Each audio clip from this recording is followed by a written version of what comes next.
আসসালামু আলাইকুম ওয়া রাহমাতুল্লাহি ওয়া বারাকাতুহু। নাহমাদু ওয়া নুসাল্লি আলা রাসূলিহিল কারীম, আম্মা বা'দ। ফাআউযু বিল্লাহি মিনাশ শাইতানির রাজীম। বিসমিল্লাহির রাহমানির রাহিম। কুনতুম খায়রা উম্মাতিন উখরিজাত লিন-নাস তা'মুরুনা বিল মা'রুফ ওয়া তানহাউনা আনিল মুনকার ওয়া তু'মিনুনা বিল্লাহ। সাদাকাল্লাহুল আলিয়্যুল আযীম। সবাই বলে সাল্লাল্লাহু আলাইহি ওয়াসাল্লাম। আয়োজকদেরকে ধন্যবাদ, দিন প্রিয়, ইসলাম প্রিয় সবাইকে ধন্যবাদ। শুকরিয়া জ্ঞাপন করছি যে অন্যার মোকাবেলার জন্য আমরা সোচ্চার এখনও আছি। যতদিন পর্যন্ত মুমিন মুসলমানরা অন্যায় প্রতিবাদ করবে, ততদিন পর্যন্ত গোটা দুনিয়ার থেকে ইসলাম মুসলমানকে ধ্বংস করার ক্ষমতা কেউ রাখবে না, ধ্বংস করতে পারবে না। কিন্তু যখন আমাদের মধ্যে প্রতিবাদ বন্ধ হয়ে যাবে, ইসলাম ধ্বংস হয়ে যাবে। যাই হোক, হিজবুত তাওহীদ কি ও কেন, এদের বিরুদ্ধে আমরা কেন সম্মেলন ডেকেছি, কেন এসেছি, বক্তাগণ এতক্ষণ পর্যন্ত বক্তব্য দিয়েছেন, নিশ্চয়ই আপনারা উপলব্ধি করতে পেরেছেন। আমি মনে করি এই সম্মেলনের দুইটা দিক, হয়তো হিজবুত তাওহীদ জিরো হবে অথবা হিরো হবে, হয়তোবা জিরো হবে অথবা হিরো হবে। যদি সম্মেলন থেকে কোনো রেজাল্ট আমরা অর্জন করতে না পারি, তাহলে এই সম্মেলন মনে করবেন পুরা হিজবুত তাওহীদের পক্ষে চলে গেছে, সে ফেমাস হয়ে যাবে।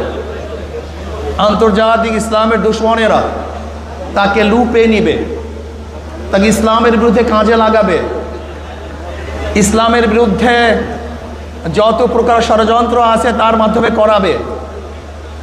যদি এই সম্মেলন তার বিরুদ্ধে কোনো অ্যাকশনে যেতে না পারি, তাহলে গোটা সম্মেলনটা হিজবুত তাওহীদের পক্ষে, এটা আগে মাথার মধ্যে নিতে হবে। আর যদি হিজবুত তাওহীদের বিরুদ্ধে কোনো অ্যাকশনে যেতে পারি, হিজবুত তাওহীদকে বন্ধ করতে পারি, ওর মুখোশ উন্মোচন করতে পারি, সরকারকে মেসেজ দিতে পারি যে অবশ্যই হিজবুত তাওহীদকে বন্ধ করতে হবে, নয়তো এই জনগণকে কোনো অবস্থাতেই থামিয়ে রাখা যাবে না, তাহলে হিজবুত তাওহীদ জিরো হবে।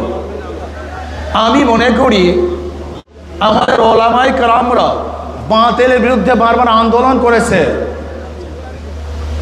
কিন্তু সাকসেসের ধারাটা আমাদের ফান্ডে খুবই কম। কাদিয়ানীদের বিরুদ্ধে দীর্ঘদিন পর্যন্ত আন্দোলন করেছি, কিন্তু নিষিদ্ধ করতে পারি নাই।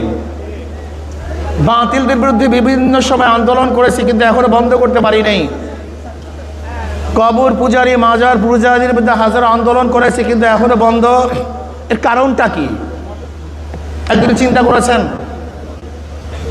এখানে যেই লোক আছে, এই লোকেরা আজকে স্টেজে যে ওলামায়ে কেরাম আছেন এবং আমরা যারা উপস্থিত আছি, আমরা সরকারের কাছে কোনো দাবি করবো আর সরকার মানবে না, এটা হতে পারে না, এটা বাংলাদেশে হতে পারে না।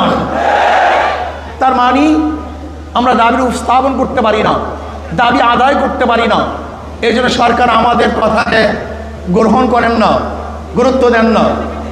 আমি আজকে প্রস্তাব দেব আয়োজক কমিটির থেকে, আপনার স্বল্প একটু সংখ্যক স্বরাষ্ট্রমন্ত্রীর সাথে যোগাযোগ করুন, বৈঠক করুন, স্বরাষ্ট্রমন্ত্রীর সাথে বৈঠক করুন, এমনকি মাননীয় প্রধানমন্ত্রীর সাথে বৈঠক করুন। হিজবুত তাওহীদকে আমরা কেন বন্ধ করতে চাই এটা তাদেরকে বলেন, বুঝান। যদি আপনারা তাদেরকে বুঝান, আমি মনে করি অবশ্যই বুঝতে বাধ্য হবে। যদি তারা সোজা আঙ্গুলে না বুঝে, তারা বাঁকা করে আঙ্গুল তাদেরকে বুঝাবো ইনশাআল্লাহ। আমরা আগে বুঝান তাদেরকে, তারা বুঝতে বাধ্য হবে যে তাদের বিরুদ্ধে আমাদের শত্রুতা নাই, তারা ইসলামের দুশ্মন, আমাদেরও দুশ্মন। ইসলামের যারা বন্ধু হবে তারা আমাদের বন্ধু হবে। এই জন্য আমি প্রস্তাব করব স্বরাষ্ট্রমন্ত্রীর সাথে একটা বৈঠক করা হোক, অথবা প্রাইম মিনিস্টারের সাথে বৈঠক করা হোক। এরপরেও যদি সরকার এই ওলামায়ে কেরামের তাওহীদি জনতার কথাকে গুরুত্ব না দেয়, তাহলে সরকারকে কিভাবে গুরুত্ব দিতে হয় সেই ব্যবস্থা আমরা গ্রহণ করবো ইনশাআল্লাহ। তারা ভাইরা আমার, আমরা ঐক্যবদ্ধভাবে যদি এই হিজবুত তাওহীদের এই বেঈমান ওর বিরুদ্ধে আন্দোলন করি, সংগ্রাম করি, তাহলে বাংলাদেশে কোনো জায়গায় কাজ করবে এরকম কোনো জায়গা বাংলাদেশে ওর জন্য থাকবে না। সমস্ত জায়গা বন্ধ করা হবে, ওর প্রদর্শনা বন্ধ করা হবে, ওর কাজ বন্ধ করে ইনশাআল্লাহ হকের দাওয়াত গোটা বাংলাদেশে আমরা ছড়িয়ে দেব। যদি ভবিষ্যতে আপনাদেরকে আবারও ডাক দেওয়া হয়, অবশ্যই ইনশাআল্লাহ আজকে যেরকম আগ্রহ করে এখানে এসছেন, ভবিষ্যতে আসার জন্য প্রস্তুত থাকতে হবে। শুধু হিজবুত তাওহীদ না, বাংলাদেশে যত ভণ্ড আছে, সাহাবা বিদ্বেষী আছে, নবী বিদ্বেষী আছে, ইসলাম বিদ্বেষী আছে, ওলামায়ে দেওবন্দকে যারা পছন্দ করে না, ওলামায়ে দেওবন্দের বিরুদ্ধে যারা কটূক্তিমূলক কথা বলে, যারা আল্লাহ আল্লাহ রাসূলের বিরুদ্ধে কথা বলে, ইসলামকে ধ্বংস করার চক্রান্ত করে, বাংলাদেশের সমস্ত মানুষ ঐক্যবদ্ধভাবে তাদের বিরুদ্ধে লড়াই করবে, আন্দোলন করবে ইনশাআল্লাহ। এর জন্য আসুন ঐক্যবদ্ধভাবে সবাই মিলে জিলে ইসলামের দুশমনের বিরুদ্ধে আন্দোলন করব, সংগ্রাম করব। আল্লাহ পাক রব্বুল আলামিন এই আন্দোলন এবং সংগ্রামে হককে বিজয় করার আন্দোলনে সবাইকে শরীক থাকার মতো, ঐক্যবদ্ধ থাকার মতো তৌফিক আল্লাহ পাক আমাকে ইমামদের সবাইকে দান করুন। যারা আয়োজন করেছেন, এসেছেন, সবাইকে ধন্যবাদ জ্ঞাপন করি। আমার বক্তব্য শেষ করছি। ওমা আলাইনা ইল্লাল বালাগ। আসসালামু আলাইকুম ওয়া রাহমাতুল্লাহি ওয়া বারাকাতুহু। সবাই